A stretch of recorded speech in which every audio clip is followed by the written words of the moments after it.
Jaya TV நேயர்களுக்கு வணக்கம். நான் ஷப்தீனா. சுவையும் ஆரோக்கியம் நிறைந்த கமாமா சமையல்ல இன்னைக்கு நம்ம பார்க்குற ரெசிபி என்னன்னா, மார்னிங் பிரேக்ஃபாஸ்ட்டுக்கு ஒரு ரொம்ப ஈஸியான ரெசிபி. நிறைய பேர் வீட்ல ஒரு பிரேக்ஃபாஸ்ட் இட்லியோ, தோசையோ, இல்ல பூரியோ, சப்பாத்தியோ தொட்டு சாப்பிடுறதுக்கு தனித்தனியா ஒண்ணு பண்ணணும்னு நினைப்பீங்க. அந்த டைம்ல இந்த மாரி ஈஸியான ஒரு ரெசிபி பண்ணலாம். டக்குன்னு பண்ணக்கூடிய ரெசிபி. அதுவும் 5 நிமிஷம் டைம் எடுக்காது. அந்த ரெசிபியோட பேர் என்னன்னா, பொட்டுக்கல்ல வெங்காய குழம்பு.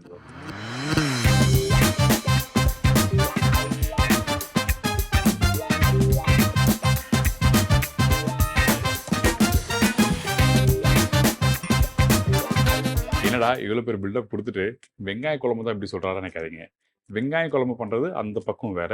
இது மார்னிங் பிரேக்ஃபாஸ்ட் எல்லாத்தையும் தொட்டு சாப்பிடுறதுக்கு தி பெஸ்ட்டா இருக்கும். சுட சுட இட்லியோட சாப்பிடுறதுலாம் அந்த அளவுக்கு பிரமாதமா இருக்கும். ஸோ, இப்போ இந்த ரெசிபி தேவையான பொருட்கள் நீங்க பார்த்துருங்க. பொட்டுக்கல்ல வெங்காயம் குழம்புக்கு தேவையான பொருட்கள், வெங்காயம் 3 நம்பர், தக்காளி 2 நம்பர், கொத்தமல்லி சிறிதளவு, கருவேப்பிலை தாளிப்புக்கு தேவையான அளவு, மிளகாய்த்தூள் 1/2 டீஸ்பூன், மல்லித்தூள் 3/4 டீஸ்பூன், மஞ்சத்தூள் சிறிதளவு, பொட்டுக்கடல மாவு 2 டீஸ்பூன், கடுகு 1/4 டீஸ்பூன், சிக்கன் மசாலா 3/4 டீஸ்பூன், இஞ்சி பூண்டு பேஸ்ட் 3/4 டீஸ்பூன், எண்ணெய் தேவையான அளவு, உப்பு தேவையான அளவு. இப்போ இந்த ரெசிபி தேவையான பொருட்கள் எல்லாம் பார்த்துருப்பீங்க. ஃபர்ஸ்ட் நம்ம என்ன பண்ணுறோம், கொஞ்சமாக எண்ணெய் ஊற்றிருக்கேன். பேசிக்காக நீங்கள் வீட்டில் பண்ணுற தாளிப்பு தான், வேறு எதுவுமே இல்லை. அதாவது வீட்டில் போடுற தாளிப்பு தான். கடுகு போட்டிருக்கேன். இந்த கடுகு போட்ட பிறகு அந்த கடுகு நல்லா பொரிஞ்சு வரும். அதுக்கு பிறகு வெங்காயம் போடுறோம். அதுக்கப்புறம் தக்காளி போடுறோம். இன்னொரு முக்கியமான விஷயம் இந்த இடத்துல, அந்த வெங்காயம் வதங்குற பக்கம் வெரி வெரி இம்பார்ட்டன்ட். ஏன்னா வெங்காயம் பார்த்தீங்கன்னா ஒரு 20% to 30% வதங்கினா மட்டுமே போதும். மீதி 70% அந்த கிரேவியோட குக் பண்ணி அப்படியே முழுசாக இருந்தால் தான் சாப்பிடும்போது நல்லாயிருக்கும். ஏன்னா இதில் எந்த ஒரு காய்கறிகளும் இருக்காது. கடிச்சு சாப்பிட்றமா எதுவுமே இருக்காது. இந்த வெங்காயம் தான் வெரி வெரி இம்பார்ட்டன்ட். சரிங்களா? இப்போ இந்த கடுகு போட்டிருக்கேன். இந்த கடுகு போட்ட பிறகு கொஞ்சம் பச்சை கருவேப்பிலை,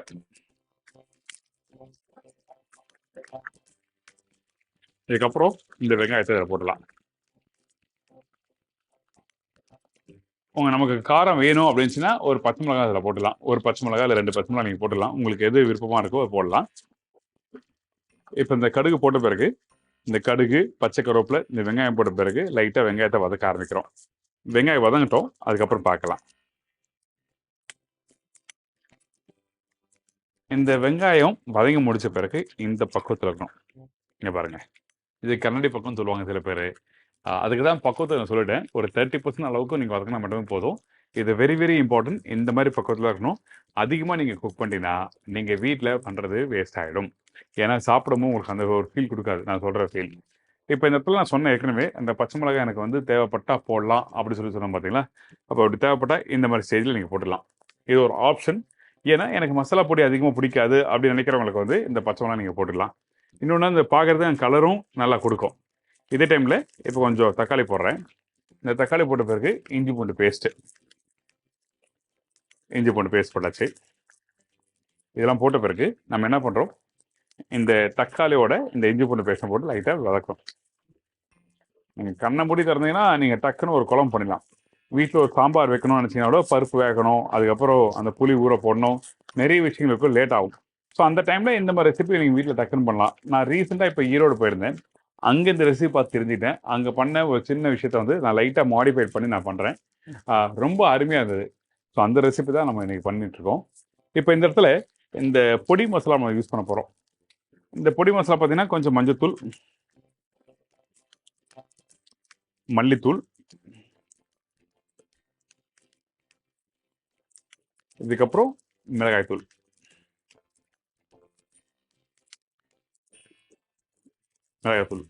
இதோட கொஞ்சமாக உப்பு. இதுக்கப்புறம் முக்கியமாக இந்த நான் சிக்கன் மசாலா பொடி யூஸ் பண்ணுறேன். இந்த இடத்துல நீங்கள் வீட்டில் மட்டன் மசாலா இருந்தால் யூஸ் பண்ணலாம், இல்லை சிக்கன் மசாலா இருந்தால் யூஸ் பண்ணலாம், இல்லை கறி மசாலா பொடி இருந்தாலும் யூஸ் பண்ணலாம். எதுக்காக இந்த பொடி யூஸ் பண்ணுறேன்னா, இதில் அந்த பட்டை, லவங்கம், ஏலக்காய், அதுக்கப்புறம் மல்லி இதெல்லாம் போட்டு நல்லா அரைச்சி ரெடி பண்ணி வச்சுருப்பாங்க.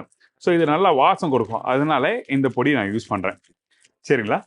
இதுக்கப்புறம் நம்ம என்ன பண்ணுறோன்னா, இந்த வெங்காயத்தோட இதை நல்லா அப்படி மிக்ஸ் பண்ணுறோம். இந்த இடத்துல நான் என்ன பண்ண போறேன்னா, நான் எடுத்து திருப்பி காமிச்சிடுறேன். பாருங்க எப்படி இருக்கு, தெரியுதா? இந்த வெங்காயத்தெல்லாம் எப்படி இருக்கு பார்த்தீங்களா? இந்த மாதிரி பக்குவத்தில் இருக்கணும். அவ்வளோதான். இதுக்கு பிறகு நம்ம தண்ணி யூஸ் பண்ணுறோம். ஸோ இந்த மாதிரி தண்ணி ஊற்றின பிறகு நல்லா கொதிக்கிட்டுன்னு சொல்லி விட்டுருங்க. சைடில் கட்டிங் போட்டு வச்சுருக்கேன். இந்த இடத்துல இந்த பொட்டுக்கடலை மாவு வச்சுருக்கோம். நம்ம வீட்டில் இந்த உடச்சக்கடலை சட்னி பண்ணும்போது யூஸ் பண்ணுவோம்ல, அதை நம்ம என்ன பண்ணுறோன்னா நல்லா இந்த மாதிரி நைஸாக மிக்சியில் அரைச்சி வச்சுருக்கேன். நல்லா நைஸாக இருக்கணும், குறை பக்குவத்தில் இருக்கக்கூடாது. ஸோ நம்ம திக்னஸ் எந்த அளவுக்கு தேவையோ அந்த அளவுக்கு இந்த பொட்டுக்கடலை மாவை யூஸ் பண்ணுறோம். சரிங்களா? போட்ட பிறகு தேவையான அளவுக்கு தண்ணி ஊற்றுறேன். நீங்கள் வீட்டில் யாராவது கெஸ்ட் வந்துட்டாங்கன்னா அந்த டைமில் டக்குன்னு ஐயோ அதை பண்ணணும் இதை பண்ணணும் லேட் ஆகுது அப்படி நினைக்க வேண்டியதில்லை. 2 நிமிஷம் வெங்காயத்தை நல்லா வதக்குறோம். இந்த மாதிரி லைட்டாக பொட்டுக்கடலை மாவை நல்லா கரைக்கிறோம். கரைச்சி அதில் ஊற்றினீங்கன்னா அந்த ப்ரிப்பரேஷன் ரெடி. இப்போ இந்த மாதிரி நல்லா கொதிச்சு வந்திருக்கா, அதுக்கப்புறம் நம்ம கரைச்சி வச்சுருக்க இந்த பொட்டுக்கடலை மாவை இதில் யூஸ் பண்ணுறேன். யூஸ் பண்ணும்போது எந்த அளவுக்கு திக்னஸ் வேணுமோ அந்த அளவுக்கு நம்ம கரைச்சி ஊற்றுறோம். சரிங்களா? இதுக்கு அளவு பார்த்தீங்கன்னா ஒரு 2 ஸ்பூன் சொல்லியிருப்பேன். நம்ம வீட்டில் எந்த அளவு தண்ணி ஊற்றுறீங்களோ அதுக்கேற்ற மாதிரி 1 ஸ்பூன் எக்ஸ்ட்ராவோ இல்லை 1 ஸ்பூன் கம்மியாவோ நீங்கள் போட்டுடலாம். இப்போ நீங்கள் ஊற்றின பிறகு நீங்கள் பார்த்த உடனே பார்த்தீங்கன்னா கொஞ்சம் தண்ணியாக இருக்க மாதிரி இருக்கும். ஆனால் ஒரு கொதி வர டைமில் பார்த்தீங்கன்னா உங்களுக்கு திக்காயிடும். ஸோ அதனால் பக்குவமாக ஊற்றிக்கணும். அப்படி ரொம்ப திக்காயிடுச்சுன்னா கவலை இல்லை, நீங்கள் கொஞ்சம் லைட்டாக தண்ணி ஊற்றிக்கலாம். சரிங்களா? இப்போ நம்ம என்ன பண்ணுறோம், கடைசியாக இன்னும் கொஞ்சம் லைட்டாக உப்பு,